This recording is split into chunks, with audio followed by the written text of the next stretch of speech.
It started in Brooklyn. A skinny kid with blue eyes, a nervous tic, and a father who knew how to make money when the law said he couldn't. His name was Joseph Gallo. The papers called him Crazy Joe. He kidnapped his own boss. He was linked to the execution of Albert Anastasia. He sparked 2 internal mafia wars that left bodies in the streets of New York. And on April the 7th, 1972, at 4:30 in the morning, while celebrating his birthday at Umberto's Clam house in Little Italy, gunfire ended his story. Officially, the case remains unsolved. This is the life and death of Joe Gallo. It started in Brooklyn long before the headlines, before the wars, before the nickname. Joseph Gallo was born on April 7th, 1929, in the Red Hook section of Brooklyn, New York City. His parents were Umberto and Mary Gallo, Italian immigrants raising their family in a borough that was already thick with rackets, loyalties, and unwritten rules. Umberto Gallo had been a bootlegger during Prohibition. When the Volstead Act fell and the liquor business dried up, he shifted his earnings into loan sharking. He understood how money moved on the street, and he did little to discourage his sons from learning the same lessons. Though Joe would always be associated with South Brooklyn in the public imagination, he was raised primarily in Kensington, then considered part of Flatbush. The family owned and operated a small restaurant at 108 Beverly Road called Jackie's Charcolette. It was a neighborhood greasy spoon, the kind of place where men talked business over coffee and kids learned to listen before they spoke. As late as 1964, a United States Senate dossier on organized crime still listed the family home at 639 East 4th Street as Joe Gallo's permanent residence. Joe grew up alongside his brothers, Lawrence, known as Larry, and Albert, who would later earn the street nickname Kid Blast. The 3 brothers were close, and as they got older, that closeness turned into something more organized. They were not simply neighborhood kids looking for trouble, they were building alliances. Gallo attended PS 179 in Kensington and later enrolled at Brooklyn High School of Automotive Trades in Williamsburg. He dropped out at 16. The classroom did not hold his attention. The streets did. Not long after leaving school, Gallo was involved in an automobile accident that caused head trauma. After the crash, he developed what witnesses described as a nervous tic. Around this same period, he and 2 close associates, Pete the Greek Diapolis and Frank Iliano, began spending long hours at the Ace Pool Room on Church Avenue and a candy store on 36th Street and 14th Avenue in Borough Park. These were not harmless hangouts. They were planning rooms. The talk was about schemes, about opportunity, about how to take something small and turn it into something that paid. In 1949, Gallo watched the 1947 film Kiss of Death. He became fixated on Richard Widmark's character, Tommy Udo, a cold, unpredictable gangster. Gallo began mimicking the character's mannerisms and reciting dialogue. It was more than admiration, it was rehearsal. In 1950, after an arrest, Gallo was temporarily confined to Kings County Hospital Center. There, doctors diagnosed him with schizophrenia. The label would follow him for the rest of his life. Some who knew him believed it explained his volatility. Others believed it became part of his myth. By the early 1950s, Joe Gallo was no longer simply Umberto's son or Larry and Albert's brother. He was a young man shaped by Brooklyn, by violence, by cinema, and by a household where crime was business. The foundation had been laid. The next step would take him from neighborhood schemes to the structure of organized crime itself. By the early 1950s, Joe Gallo was no longer circling the edges of crime. He stepped directly into its structure. He joined the Profaci crime family, led by Joseph Profaci, one of New York's established mafia bosses. The Profaci organization, which would later be renamed the Colombo crime family, controlled rackets across Brooklyn and beyond. Gallo began as an enforcer and a collector. He was young, intense, and willing to use violence when persuasion failed. Alongside his brothers Larry Gallo and Albert Gallo, he built what became known as the Gallo Crew. Albert, already earning the nickname Kid Blast, had a reputation for aggression. Larry was steady and calculating. Together, the 3 brothers formed a tight internal circle within the larger Profaci structure. One of their earliest rackets involved vending machines and jukeboxes. The jukebox business in particular became a cornerstone of their income. Bars, social clubs, and restaurants that wanted machines were pressured to lease them from Gallo-controlled suppliers. Those who resisted were often reminded, sometimes at knife point, that refusing carried consequences. The business was simple and effective. Control the machines, control the territory. At the same time, Gallo directly oversaw floating dice games, high-stakes card games, extortion operations, and a numbers racket. The profits were steady. The enforcement was personal. Their headquarters was a 3-story brick tenement at 51 President Street in Brooklyn, in what is now Carroll Gardens. The building became known as the Dormitory.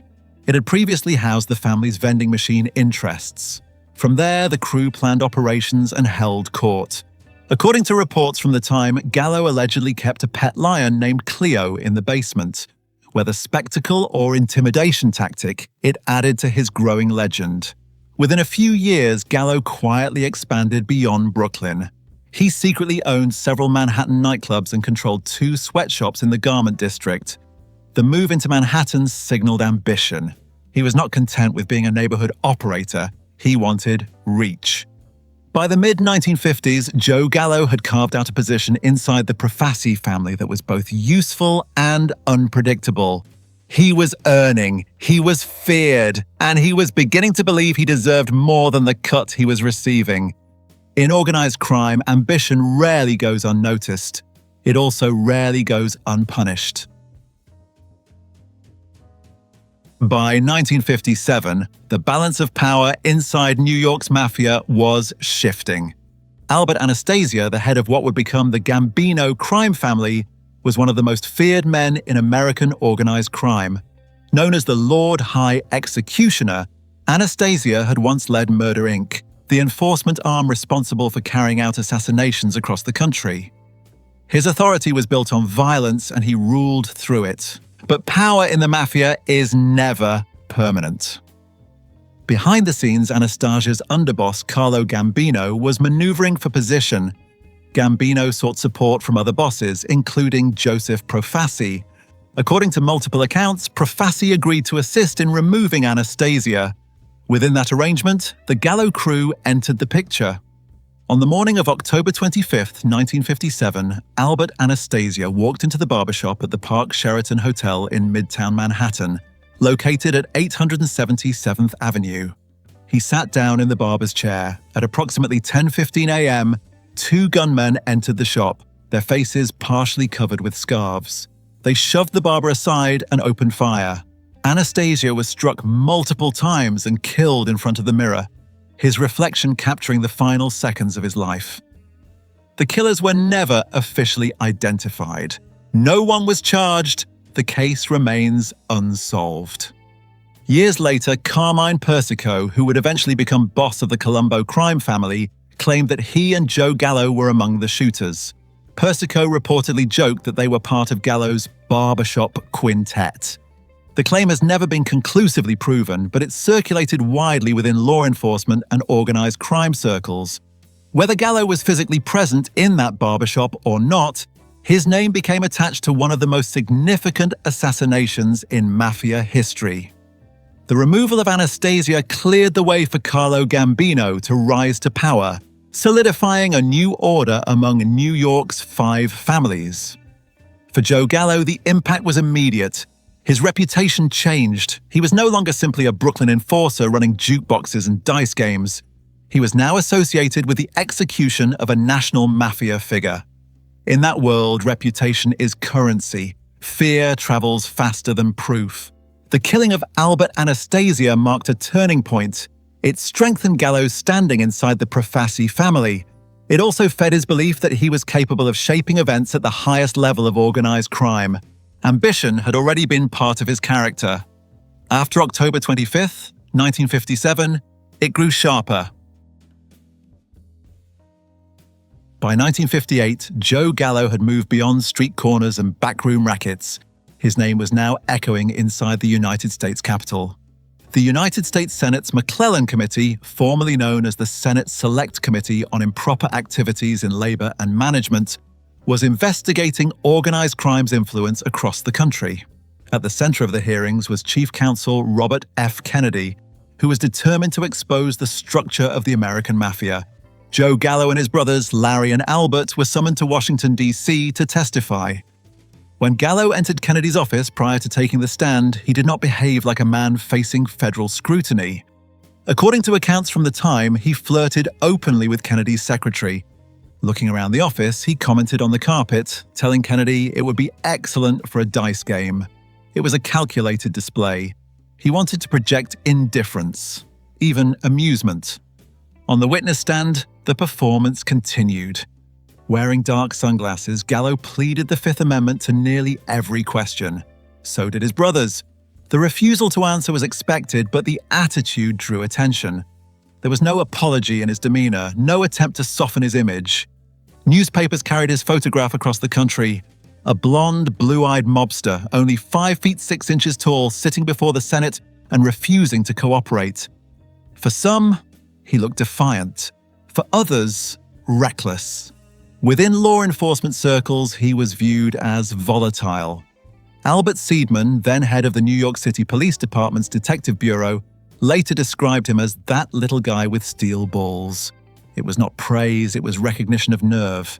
The hearings did not result in immediate prison time for Gallo, but they amplified his public profile. He was no longer confined to Brooklyn crime reports. He was now a recognizable face in the national conversation about organized crime. In the Mafia, attention can be dangerous. Visibility invites scrutiny. It also feeds ego. By the end of 1958, Joe Gallo had established something unusual for a mob captain. He was becoming a figure of public fascination, and in his world, fascination often comes with consequences.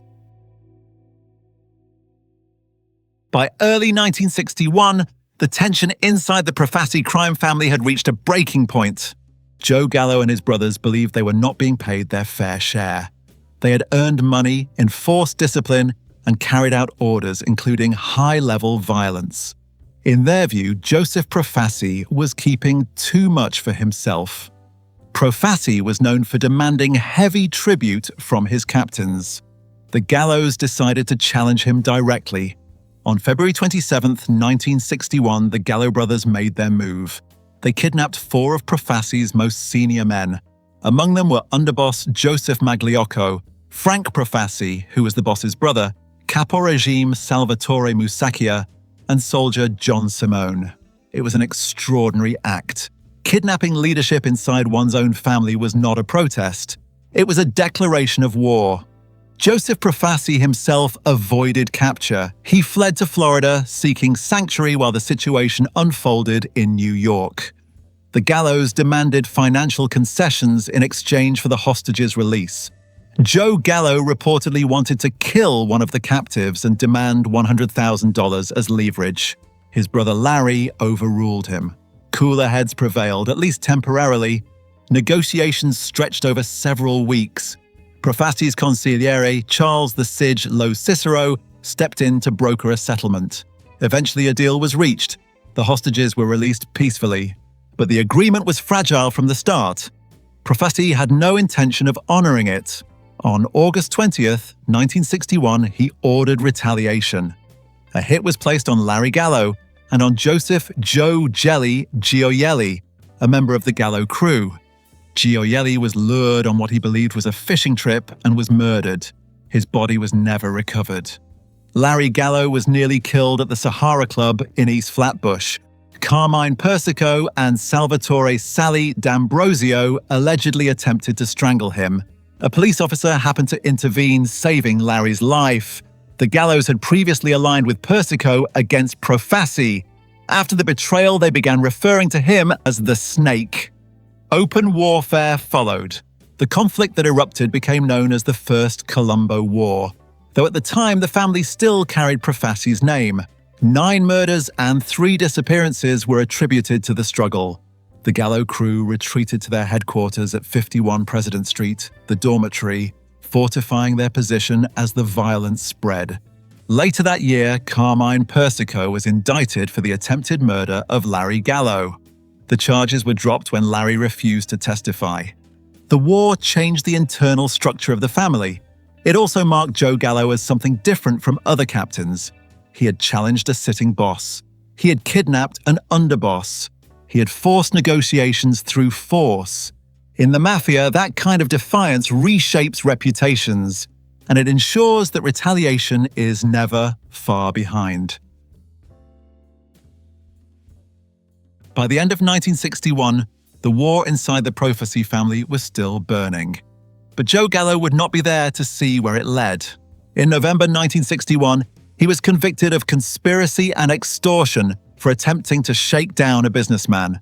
On December 21, 1961, he was sentenced to 7 to 14 years in prison. The timing was significant. As the internal mafia conflict intensified, one of its central figures was removed from the street. Gallo would serve time in 3 New York state prisons: Greenhaven Correctional Facility, Attica Correctional Facility, and Auburn Correctional Facility. Prison has a way of stripping men down to their essentials. In Gallo's case, it also reshaped him. At Greenhaven, he formed an unlikely friendship with Leroy "Nicky" Barnes, an African-American drug trafficker who would later become one of Harlem's most powerful narcotics figures. Gallo reportedly predicted that power in the Harlem drug trade would shift toward black gangs. He advised Barnes on how to structure and upgrade his criminal organization. It was a pragmatic relationship, built on mutual respect and shared ambition. In 1964, while incarcerated at Greenhaven, Gallo filed a lawsuit against the New York Department of Corrections.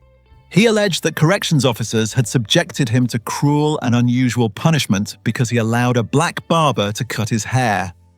Prison officials described him as belligerent and an agitator.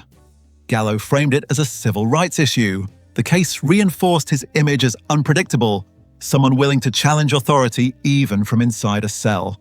At Auburn Correctional Facility, he underwent another shift.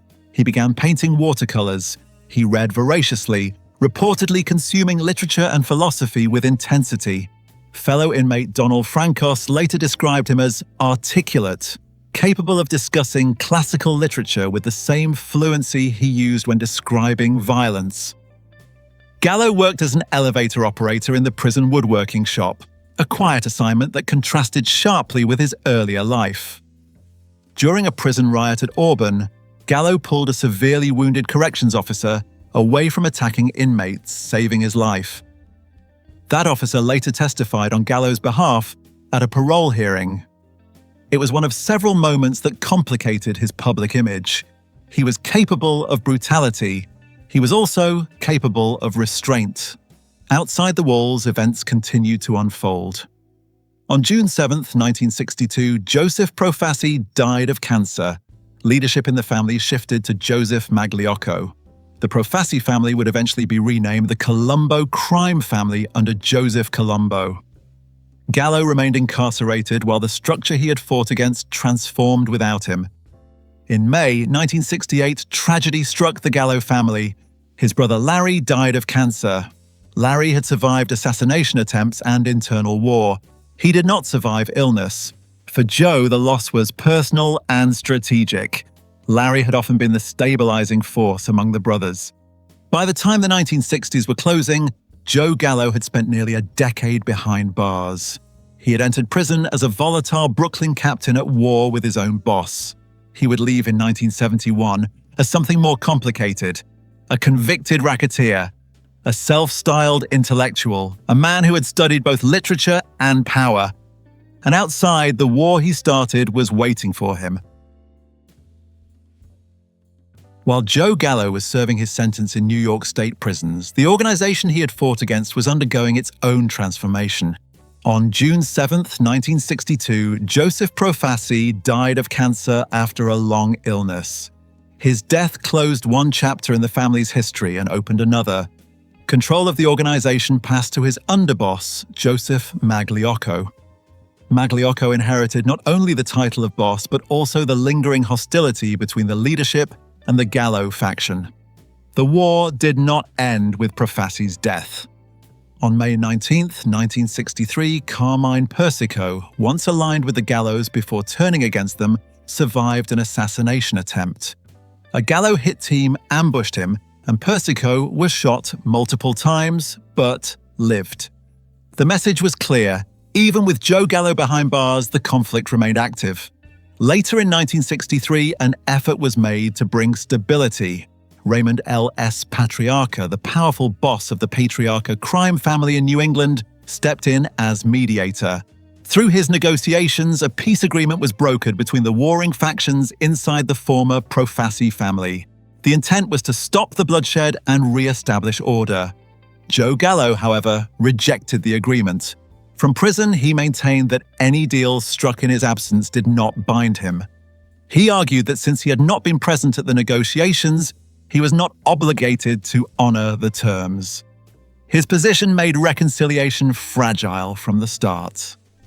Magliocco's leadership soon encountered trouble beyond the internal feud. The Commission, the governing body of the American Mafia, discovered that Magliocco had participated in a plot to overthrow members of that same commission. The details of the conspiracy exposed him to disciplinary action. Under pressure, Magliocco was forced to resign as boss. In his place, Joseph Colombo, an ally of Carlo Gambino, was elevated to lead the family. With his appointment, the Profaci crime family was officially renamed the Colombo crime family. The change signaled both a new administration and an attempt to distance the organization from the instability of the past few years. Colombo would soon carve out his own public identity, particularly through the creation of the Italian-American Civil Rights League, which attracted media attention and placed the mafia in an unusual spotlight. But beneath the surface, the old resentments had not disappeared. As the 1960s moved toward their end, Joe Gallo remained incarcerated, watching from a distance as leadership changed hands and alliances shifted. The family he had challenged now operated under a new name and a new boss. Yet the unresolved hostility between Gallo and the organization's leadership was still very much alive. When he returned to the streets in 1971, he would be stepping into a landscape that had changed in structure, but not in memory. On April 11, 1971, after serving nearly 10 years of a 7 to 14-year sentence, Joseph Gallo walked out of prison. He was 42 years old. Those who saw him immediately after his release described him as frail, pale, thinner than expected. Sina Esseri, the woman who would soon become his wife, later said he looked like an old man, a bag of bones, though traces of the striking features from his youth remained. The piercing blue eyes were still there. The streets he returned to were different. The Profaci family had become the Colombo crime family. Joseph Colombo was boss. The internal wars of the early 1960s had cooled, but they had not been forgotten. Gallo stepped back into New York with a different presence than before prison. During his incarceration, he had read constantly, studied philosophy, taken up watercolor painting. Now he began moving in circles that few mafia figures ever entered. His connection to the arts had begun indirectly. Actor Jerry Orbach had portrayed a mobster character loosely based on Gallo in the 1971 film The Gang That Couldn't Shoot Straight, adapted from Jimmy Breslin's novel. After Gallo's release, Orbach met him in person. They became friendly. Through Orbach, Gallo was introduced to actors and performers, including Ben Gazzara and comedian David Steinberg. He frequented restaurants like Sardi's in the theater district, where, according to Sina Esseri, conversations would pause when he entered the room. He cultivated the image carefully. He quoted Nietzsche. He discussed literature, art, and politics. He wore dark glasses and tailored suits. In the counterculture climate of early 1970s New York, some in the intelligentsia viewed him less as a mob captain and more as a rebellious figure who had survived the system. A Viking book deal was reportedly in the works. His name carried a strange blend of menace and celebrity. His personal life was equally unsettled. Around 1960, he had married Las Vegas showgirl Jeffy Lee Boyd. They divorced in the mid-1960s, remarried in July 1971, and divorced again later that year. The couple had one daughter, Joy. In March 1972, just weeks before his death, Gallo married 29-year-old actress Sina Esseri, becoming stepfather to her daughter, Lisa Esseri Gallo. Behind the public image, the old conflict with the Colombo leadership resurfaced. Shortly after his release, Joseph Colombo and acting boss Joseph Iacovelli invited Gallo to a meeting. The purpose was to settle outstanding disputes from the earlier war. Colombo offered him $1,000 as a peace gesture. Gallo rejected it. He reportedly demanded $100,000 to resolve the matter. To him, the figure represented what he believed he was owed after years of conflict and imprisonment. Colombo refused. The refusal was more than financial. It was symbolic. Neither man was willing to concede ground. By the spring of 1971, Joe Gallo was no longer a forgotten prisoner. He was a visible figure again, moving between underworld negotiations and high society dinners. The tension between his cultivated celebrity and his unresolved mafia grievances created a dangerous balance. In New York, balances like that rarely hold for long. By the summer of 1971, the tension between Joe Gallo and the leadership of the Colombo crime family was no longer quiet. Joseph Colombo had positioned himself as more than a mafia boss. He had founded the Italian-American Civil Rights League, presenting it as an organization dedicated to combating negative stereotypes of Italian Americans. The League drew media coverage and public rallies, placing Colombo in front of cameras in a way few organized crime figures had attempted before. On June 28, 1971, the League held a rally at Columbus Circle in Manhattan. It was a public event, crowded and visible. Colombo was present, moving through supporters. During the gathering, an African-American man named Jerome A. Johnson approached Colombo while appearing to carry a camera. Instead of taking photographs, Johnson pulled a handgun and fired 3 shots. One of the bullets struck Colombo in the head. Bodyguards immediately returned fire, killing Johnson at the scene. Colombo survived the shooting, but the damage was catastrophic. He was left paralyzed. He remained in that condition until his death in May 1978, when he died of cardiac arrest believed to be related to complications from the shooting. The immediate aftermath was confusion and suspicion. Inside the Colombo family, many believed Joe Gallo had orchestrated the attack. Gallo had refused Colombo's peace offer only weeks earlier. He had contacts in Harlem, including his former prison associate, Leroy Nicky Barnes.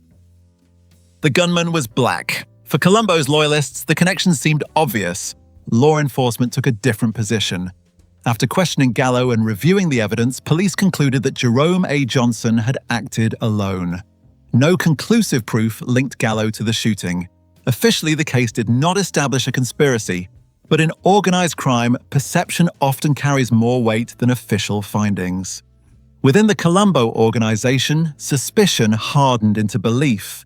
Many members were convinced that Gallo had ordered their boss's murder attempt. Whether or not he had, the result was the same. The fragile balance that had existed since his release collapsed. The Second Colombo War began to take shape. Colombo's incapacitation created a power vacuum. Acting boss Joseph Iacovelli assumed greater authority, and hardliners within the family pressed for retaliation.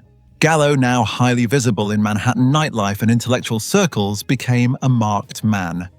The shooting at Columbus Circle did more than wound a boss. It reopened a war that had never fully ended.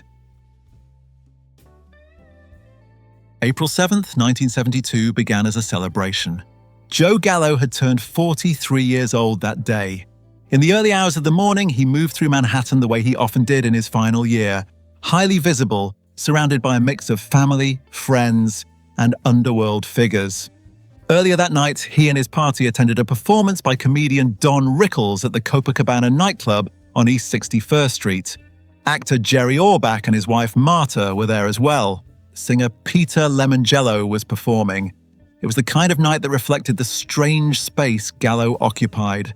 Half mob captain, half downtown celebrity. After the show, sometime around 4:30 a.m., Gallo and his group drove downtown to Umberto's Clam house at 129 Mulberry Street in Little Italy. With him were his wife Sina Esseri, her 10-year-old daughter Lisa, his sister Carmela, his longtime associate and bodyguard Peter Pete the Greek Diapolis, and Diapolis' girlfriend. They took 2 tables inside the restaurant.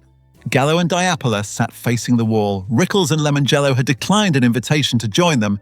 What happened next unfolded in seconds. According to later testimony from Joseph Luparelli, a Colombo associate, he had spotted Gallo inside Umberto's while sitting at the bar. Luparelli claimed he left immediately and went to a nearby Colombo hangout 2 blocks away.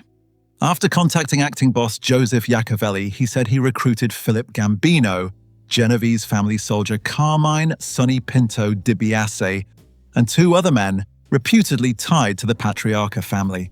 Luparelli maintained that the killing was carried out because the Colombos believed there was an active contract on Gallo's life. Luparelli stated that he remained in the car while 4 gunmen entered through the back door of the restaurant. Between seafood courses, gunfire erupted. Witnesses reported that the shooters opened fire with .32 and .38 caliber revolvers. Roughly 20 shots were discharged. Gallo was hit in the back, the left elbow, and the left buttock. Diapoulas was shot once in the hip. Gallo attempted to respond. He overturned a heavy butcher block table for cover and tried to draw his own handgun. According to witnesses, he staggered toward the front door, possibly attempting to draw fire away from his family. He made it outside onto Hester Street before collapsing near his black 1971 Cadillac. Police transported him in a patrol car to Beekman Downtown Hospital. At approximately 5:30 a.m., Joseph Gallo was pronounced dead. The investigation that followed was complicated by conflicting accounts. Joseph Luparelli's version of events, involving multiple gunmen from different families, received wide publicity. But law enforcement expressed skepticism. NYPD homicide detective Joe Coffey, who later inherited the case, said that eyewitness testimony and crime scene reconstruction pointed toward a lone assailant rather than a coordinated team of 4 shooters.